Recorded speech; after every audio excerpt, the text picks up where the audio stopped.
চলে গেলেন সমকালীন বাংলা সাহিত্যের সবচেয়ে জনপ্রিয় লেখক হুমায়ুন আহমেদ। নিউ ইয়র্কের বেলভিউ হাসপাতালের হিমাগারে রাখা হয়েছে তার মরদেহ। জ্যামাইকার মুসলিম সেন্টারে শুক্রবার বাদ জুম্মা হুমায়ুন আহমেদের প্রথম নামাজে জানাজা অনুষ্ঠিত হবে। নন্দিত এই লেখকের মৃত্যুতে নিউ ইয়র্কে প্রবাসী বাঙালিদের মধ্যে নেমেছে শোকের ছায়া। অনেকে ভিড় করেছেন বেলভিউ হাসপাতালে। শুক্রবার জানাজার পর সেখানকার ভক্তদের জন্য উন্মুক্ত করা হবে তার মরদেহ। শনিবার মরদেহ নিয়ে দেশের উদ্দেশ্যে রওনা হবে হুমায়ুনের স্বজনরা।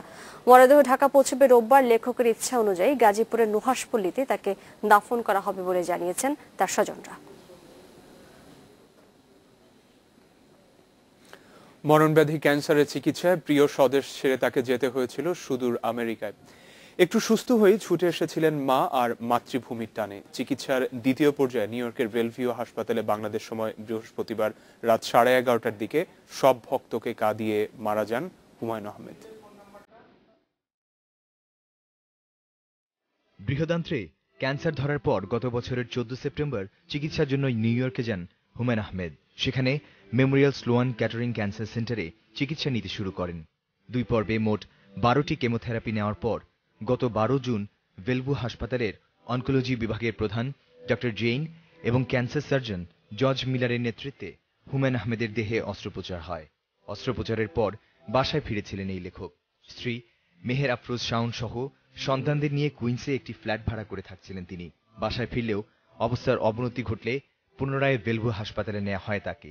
সেখানে গত কয়েকদিন ধরে নিবিড় পরিচর্যা কেন্দ্রে ছিলেন তিনি।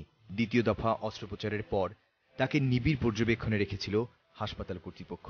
বাংলা সাহিত্যের জনপ্রিয় লেখকের বয়স হয়েছিল 64 বছর। এরপর 2 পর্বে মোট 12টি কেমোথেরাপি নেওয়ার পর গত মাসে বেলভিউ হাসপাতালে হুমায়ুন আহমেদের দেহে অস্ত্রোপচার হয়। নিউ ইয়র্ক থেকে টেলিফোনে অন্য প্রকাশের প্রধান নির্বাহী মাজহারুল ইসলাম জানান, মাত্র 10 দিনের মধ্যে 2টি বড় ধরনের অস্ত্রোপচার হওয়ায় হুমায়ুন আহমেদের শরীর অনেক দুর্বল হয়ে পড়েছিল। হাসপাতালে তাকে কৃত্রিম অবস্থায় অক্সিজেন দিয়ে বাঁচিয়ে রাখার চেষ্টা করেন চিকিৎসকরা। কিন্তু বৃহস্পতিবার বাংলাদেশ সময় রাত 11:30টায় পৃথিবীর মায়া ত্যাগ করে সবাইকে শোকের সাগরে ভাসিয়ে পরপারে পাড়ি জমান হুমায়ুন আহমেদ। তার মৃত্যুতে রাষ্ট্রপতি মোহাম্মদ জিল্লুর রহমান, প্রধানমন্ত্রী শেখ হাসিনা, বিরোধী দলীয় নেতা খালেদা জিয়া গভীর শোক প্রকাশ করেছেন।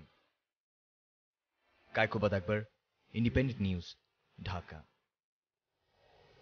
এদিকে কিংবদন্তি কথা শিল্পীর মৃত্যুতে বাংলা নাট্য জগতের অপূরণীয় ক্ষতি হলো বলে মন্তব্য করেছেন অভিনয় শিল্পী দম্পতি আলী জাকের ও সারা জাকের। তরুণদের সাহিত্যমুখী করে তুলতে হুমায়ুন আহমেদের অবদান অবিস্মরণীয় বলে মনে করেন তারা। উনি মনে করতেন যে কৌতুক অভিনয় খুবই স্বাভাবিকভাবে করার একটা সম্ভাবনা বোধহয় আমার মধ্যে আছে। সেই জন্য আমাকে ওই যে মামার চরিত্রে অভিনয় করতে বলেছিলেন। এই নিয়ে অনেক বিড়ম্বনা হয়েছে। পরে আমি ওকে ঠাট্টাও করতাম। আমি বলতাম যে আপনি একটা স্যাডিস্ট। হেসে খালি হাসতেন, কুটি কুটি করে হাসতেন। ওইরকম হাসিও তো নেই আজকাল মানুষের মধ্যে। ইচ্ছা ছিল আরেকটা সিরিয়াল করব। আমি আজকাল সিরিয়াল নাটক অভিনয় করি না। হুমায়ুন যদি ডাক্তার আমি করতাম। ক্ষতিটা তো একটা বড় মাপের ক্ষতি হয়ে গেল। কারণ উনি একজন, মানে আমরা যারা অভিনয় করি, নাটক করি, আমাদের জন্য, মানে টেলিভিশন দর্শকের জন্য একটা খুবই বড় মাপের নাট্যকার ছিলেন। এবং কথা সাহিত্যিক হুমায়ুন আহমেদের মৃত্যুতে প্রকাশনা শিল্প বড় ধরনের এক ঝাঁকুনি খেল বলে মনে করেন সময় প্রকাশনার স্বত্বাধিকারী ফরিদ আহমেদ। তিনি বললেন, গত বইমেলা পর্যন্ত সর্বোচ্চ বিক্রিত বই ছিল হুমায়ুন আহমেদের। শুধু তাই নয়, তার কারণে বহু পাঠক বইমেলায় আসতো এবং অন্যদের বইও কিনত। অন্যদিকে অভিনেতা ফারুক আহমেদ বলেছেন, হুমায়ুন আহমেদের মতো নির্মাতা বাংলাদেশে নেই। অভিনয়ে তার যে পরিমিতি বোধ, সেটা বিরল। 2012 সালের ফেব্রুয়ারি বইমেলাতেও উনি ছিলেন সর্বাধিক বিক্রিত লেখক। অর্থাৎ এই 24 বছর ধরে উনি যে পাঠক ধরে রেখেছেন, সেই ধরে রাখার ব্যাপারটাই এখন আমাদের মধ্যে একটা আশঙ্কার তৈরি হয়েছে। 2013 সালের বইমেলায় হুমায়ুন আহমেদের কোনো নতুন বই থাকবে না এবং ওনার যে পাঠক তারা সব ওনার পুরনো বই পড়ে ফেলেছেন।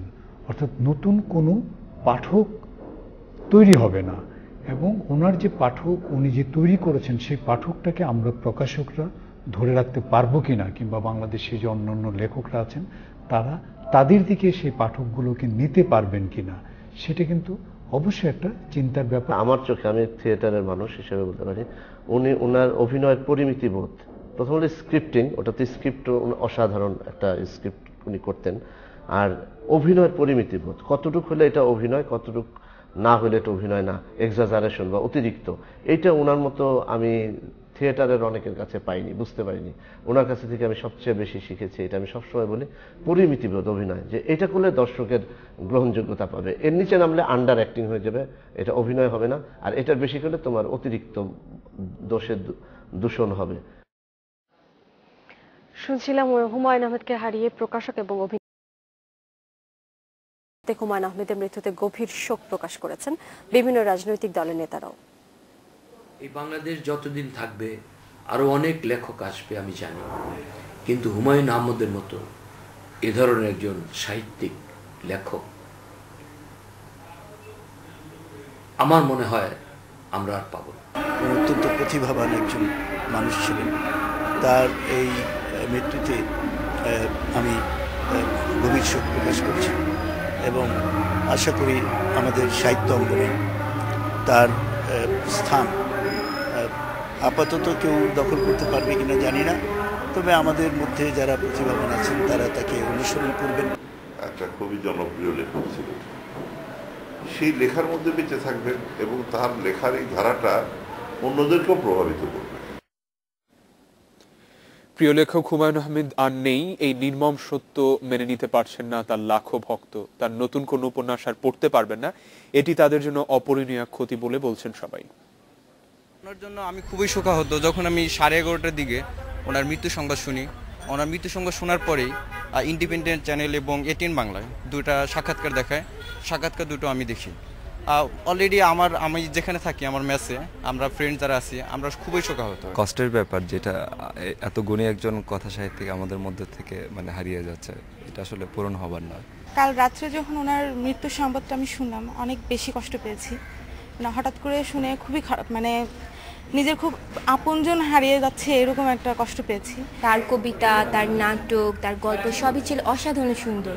তাকে হারানোর পর আমাদের মাঝে আমরা বাংলাদেশ মনে হচ্ছে অচল হয়ে গেছি, সম্পূর্ণটা অচল হয়ে গেছি, এরকম একটা মনে হচ্ছে। বাংলা সাহিত্যে এখন মনে হয় না বাংলাদেশে এমন কেউ আছেন, আমাদের মধ্যে থেকে তরুণ প্রজন্ম হুমায়ুন আহমেদ থেকে অনেক প্রেরণা পাবে।